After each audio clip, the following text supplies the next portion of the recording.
Hi everybody, it is me, Falcon922. I'm just doing review time. Now I did a tree set. It's still on my computer. I will eventually upload that. Now, this is going to be one for series that I saw. Now, I don't know what anyone else thinks about it. I found it to be very intriguing and funny at times. And a little sex appeal here and there. Um, you know, it had its moments. And now I'm obviously talking about Amagi Brilliant Park. Now, pretty much this show surrounds this guy who we find out used to be a child star and everything, and he gets roped in to be the manager of a theme park, of an amusement park. And the amusement park, let's be honest, it is a piece of crap. It is bad. It is like the worst theme park you've ever seen. Like, it's absolutely pathetic. Not even worth the light of day. Pretty much, just get rid of it. And they find out is that they need to have the park open. Because if they don't, well, not in the open, they need to attract a certain amount of people to the park, or it's going to be closed down, so on and so forth. And in the show, we also find out this guy, which his name is Kene-kun? Kene? I think in the synopsis they call him Seiya. Yeah, Seiya. And basically the one who ropes him into becoming the manager for the amusement park and trying to get it back on its feet is Seto. And yeah, Seto is fun.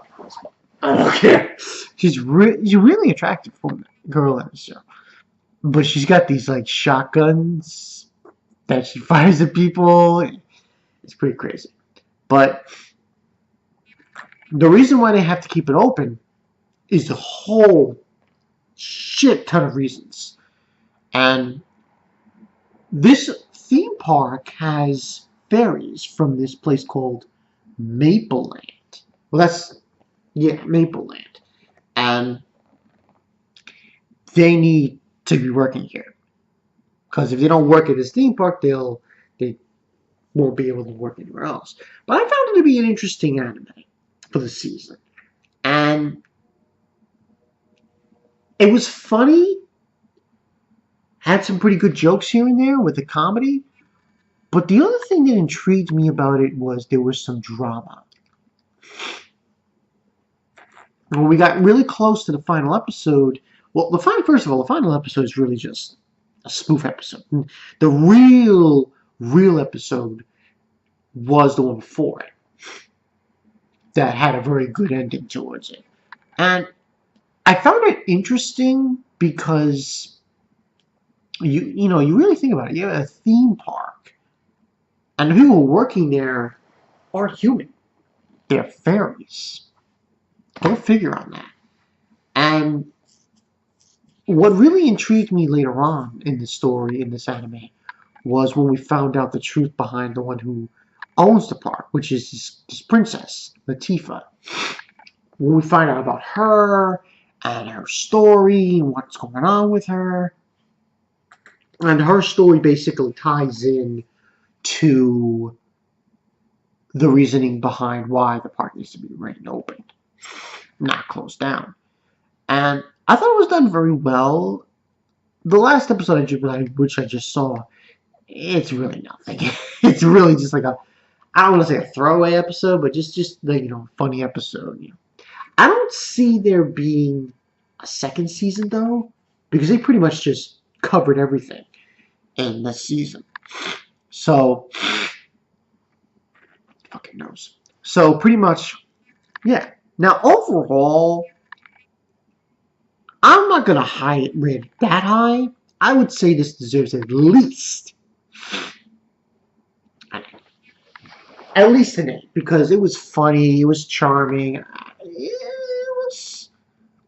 it got to you at times. So I found it very interesting, give or take a few. And, I laughed a few times. It was pretty funny. And the other thing I really liked about this show was they had these mascots. Now, one of the mascots at the theme park was from a Full Metal Panic. Was from the anime Full Metal Panic, I think Panic called Full Metal Panic Ftmfw? Was designed like that. And it just intrigued me. And I was like, that's from, kind of, I was like, wow. I didn't see that coming there. But it intrigued me. And that's also the other reason I was watching this anime, because that one character, which he's pretty much the uncle of the princess Latifah, supposedly. And I thought that was another interesting facet to the show as well. But it was a good anime. It was good comedy, and it had some drama in it as well. So you really can't go wrong with this anime, Amagi Brilliant Park, and it was done by Kyoto Animation, and they did a fantastic job with it, and it was done. It was done great. It was done perfectly. I loved it. I loved the fuck out of it. So overall, 8 out of 10. At least deserves an 8 out of 10 because of the comedy wise and how it presented itself down the season, down the episodes towards the final episode, and definitely got a good amount of laughs on it. Like there was so many fucking moments where I was just like, damn, And it just to have, and what I really liked about this show? At the end of every episode, they would have star attractions, and then they would say it in such a monotone, depressing voice. It's like, what's this attraction? And they show and tell, attraction, and then they just have it. And then, like at I think it was like the second to last episode. That's when they were like had a pep in their step. A little focus there. Like a pep in their step, and then all of a sudden, they show some emotion while explaining the attraction at the place at the Amagi Park. So yeah, 8 out of 10 for this one. Go check it out. It's funny. I don't care what anyone says. That's a fucking funny anime, and you're gonna laugh your ass off. And some sad parts too, so it can get to you as well. Give or take a few. So yeah, I'm Bonkai922. I'll see you guys later. There's really no other anime series reviews on tap yet. You're probably going to see maybe a few of them from me during the week, next week, but don't expect too many. I see like there's the one that's left is Laughing Under the Clouds, but besides that, there's really nothing that's ended so far. But they'll come. Those series will end, and I will do reviews on them. So until then, I'm Bonkai922. Oh, by the way, Seto, yeah, she's hot as fuck. Like, she's bona fide. She's just rocking it. She's rocking that body. Rocking that body. Yeah. I'll see you guys later. Peace.